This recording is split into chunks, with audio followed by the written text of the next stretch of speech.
ঈদ মানে আনন্দ, আর সেই আনন্দকে আরো রঙিন করে তুলতে সমুদ্র সৈকতে ভিড় জমিয়েছেন অসংখ্য পর্যটক। ঈদের দ্বিতীয় দিনেই যেন প্রাণ ফিরে পেয়েছে সৈকত। নীলচলের ঢেউ আর খোলা আকাশের নিচে প্রকৃতির অপার সৌন্দর্যের সঙ্গে মিলেমিশে এক অনন্য উৎসব মুখর পরিবেশ তৈরি হয়েছে। আসলে কক্সবাজার হচ্ছে বাংলাদেশের মধ্যে অন্যতম একটা বড় বিনোদন কেন্দ্র। তো আমরা প্রতিবারই আসি, এবারও আসলাম। তো খুব ভালো লাগতেছে আসলে, যদিও এবার মানুষ একটু কম দেখা যাচ্ছে, কিন্তু সবকিছু মিলে ভালো। আমি দুবার আসছি কক্সবাজার, আর আসলে বেশি ভালো লাগে আসতে, তাই। আর এটা অ্যাকচুয়ালি ফ্যামিলি ট্যুর, সবাই মিলে আসতে খুব এনজয় করতেছি। আমরা কালকে ছিলাম, আর কালকে এতটা ওয়েদারের জন্য এতটা মানুষ ছিল না হয়তো, আর আজকে ইচ্ছে করতেছে আমার নাম। সকাল থেকে সৈকতের বালুচরে দেখা গেছে পরিবার, বন্ধু আর প্রিয়জনদের আনাগোনা। শিশুদের হাসি খুশি আর কোলাহলে পুরো এলাকা যেন এক আনন্দের মেলায় পরিণত হয়েছে। ছন্দে দুলতে দুলতে অনেকেই ছবি তুলছেন, তৈরি করছেন স্মৃতিময় মুহূর্ত। হোটেল মালিকরা বলছেন পর্যটকদের এই ঢলে ভরে গেছে শহরের প্রায় সব হোটেল, মোটেল আর গেস্ট হাউস। আগেভাগে শেষ হয়ে গেছে অধিকাংশ রুমের বুকিং।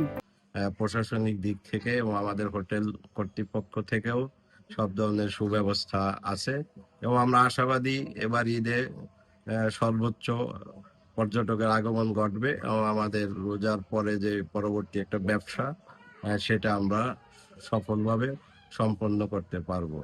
অন্যদিকে সৈকতে ঢেউয়ের টানে সমুদ্র স্নানে নেমে পড়েছেন হাজারো মানুষ। তবে আনন্দ ঘন মুহূর্ত নিরাপত্তার বিষয়টি নিশ্চিত করতে নিরলসভাবে কাজ করে যাচ্ছেন লাইফগার্ডরা। 27 জন কর্মী দিয়েই 3টি বিচে, লাবণী, সুগন্ধা এবং কলাতলি বিচে এই সেবাটি আমরা দিচ্ছি। আমরা মনে করছি যে পর্যটকের নিরাপত্তার জন্য বলে এটি যথেষ্ট না হলেও যদি পর্যটকরা লাইফগার্ডদের নির্দেশনা মেনে চলেন তাহলে কোনো অনাকাঙ্ক্ষিত দুর্ঘটনা ঘটবে না।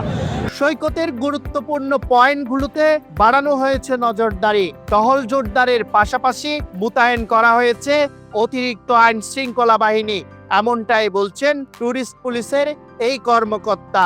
ঈদ উল ফিতর উপলক্ষে আমাদের এই কক্সবাজার বিচে প্রচুর টুরিস্টের আগমন হচ্ছে।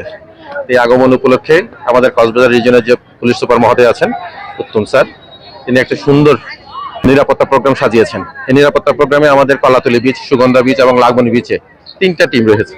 ওই 3টা টিম 24 ঘন্টার 2 শিফটে কাজ করে যাচ্ছে। এছাড়া সাদা পোশাকে 2টা টিম আছে যারা গোয়েন্দা তথ্য সংগ্রহ করছে সাদা পোশাকের টুরিস্টদের মধ্যে থেকে কোনো টুরিস্টকে যেন, বিশেষ করে কোনো মহিলা টুরিস্টকে যেন কেউ হয়রানি করতে না পারে। এছাড়া আমাদের মোটরসাইকেলের টিম আছে এবং পিকআপের টিম নিয়মিতভাবে টহল ডিউটি দিয়ে যাচ্ছে। আর আমাদের ওয়াচ টাওয়ারে বাইনোকুলার নিয়ে ডিউটি করছে, যেন সাগরে যেন কোনো দুর্ঘটনা ঘটলে সাথে সাথে যেন রেসপন্স করতে পারি। ঈদের এই আনন্দঘন মুহূর্তে সৈকত যেন হয়ে উঠেছে উৎসবের প্রাণকেন্দ্র। ঢেউয়ের তালে তালে নীল জলের আহ্বানে মানুষ খুঁজে নিয়েছে স্বস্তি আর আনন্দের এক অনন্য ঠিকানা। ইয়াসিন আরাফাত, মোহনা টিভি, কক্সবাজার।